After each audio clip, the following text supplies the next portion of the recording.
జీవితంలో 4 విధాలైన రుణాలుంటాయి పుత్ర.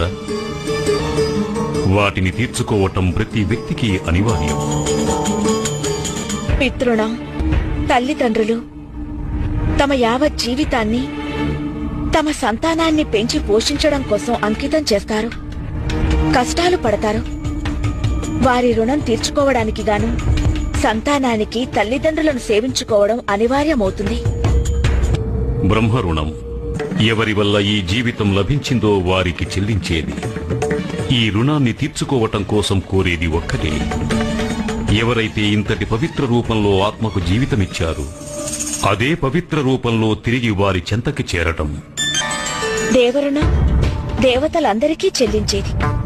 వారి యొక్క ఆశీర్వాదాలతో అందరి జీవితాలకు పాలనా పోషణ లభించగలదు. వారి యొక్క రుణాన్ని తీర్చుకోవడానికి గాను